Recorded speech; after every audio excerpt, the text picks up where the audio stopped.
Well, aside from these safety railings that I installed to help get this place ready for business someday, I also did some things that were just aesthetic.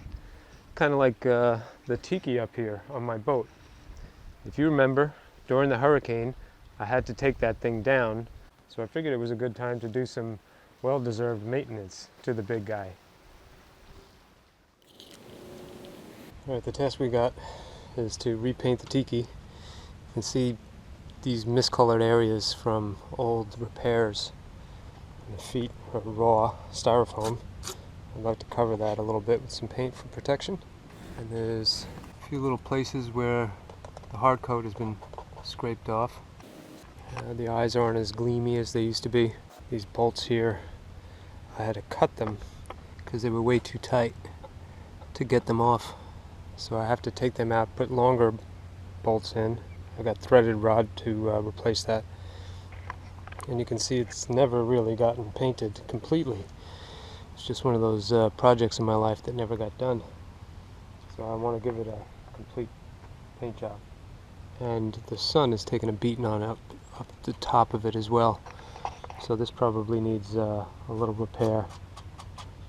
So it's a good thing the hurricane came and forced my hand a little bit, because some of these things need to be done.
now that the big guy has a nice new upgrade, I figured the property could use a little upgrade itself.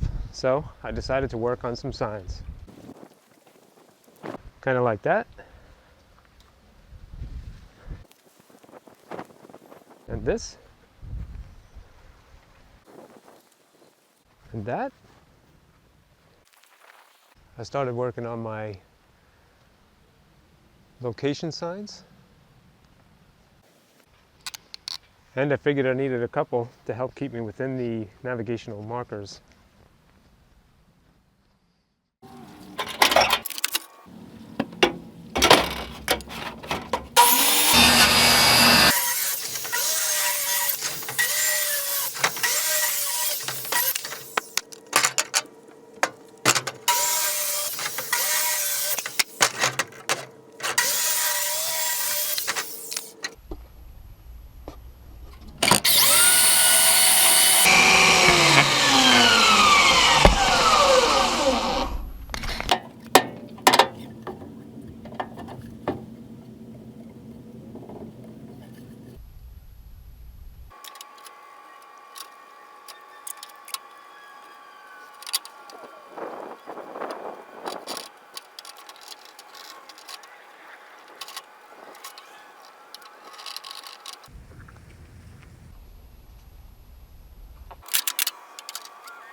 Now when I stumble home, I'll be able to take the same advice that Kenny Chesney got from Jimmy Buffett. Keep it between the navigational beacons. The next bit of signage inspiration came from St. Petersburg at Weeden Island Preserve. My business partner and myself went over there just to look at the signage. I paid attention to how they were designed and how they were built. Same went for the dock that they had, because we'll need a way to launch kayaks. This particular sign, this info board, really struck me as something that I wanted to have. Not all the signs that say don't do this and don't do that, just information. It looked pretty cool. So I headed back with a new mission. I just had to gather my materials. And before long, I had my own built. There I am, putting a little paint on it. I even did a little engraving.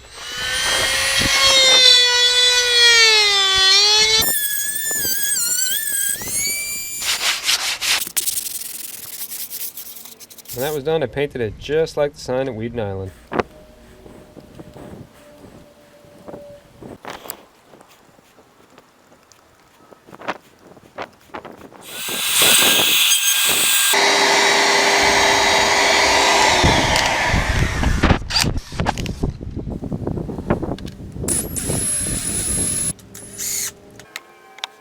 I even designed a plexiglass cover just like they had.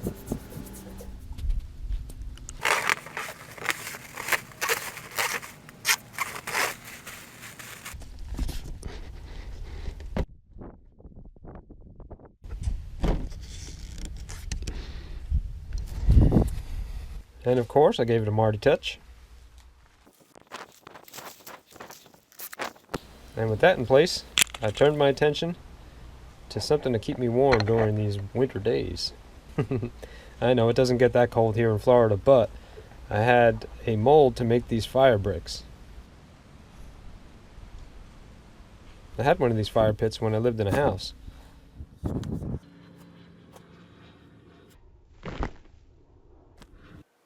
I stumbled across the mold in storage and decided I wanted to build a new one for the property.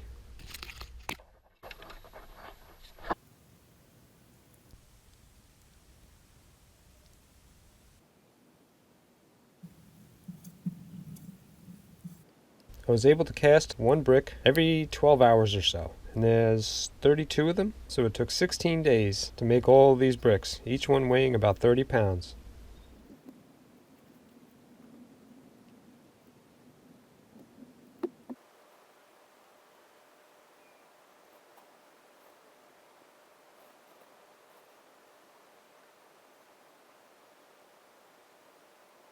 Here's the last one being removed from the mold.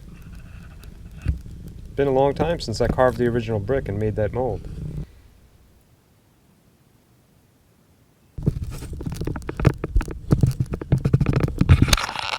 Now if it gets too hot to make a fire, at least I have like a little Zen garden. And the property is that much closer to being ready.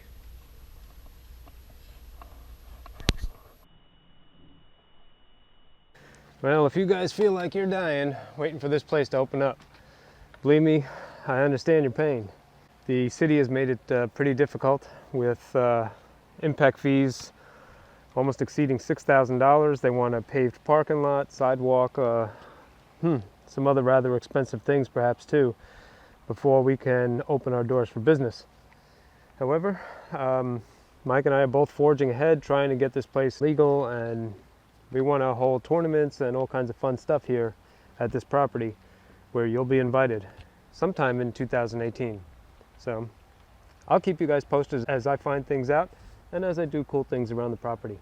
As always, thanks for watching.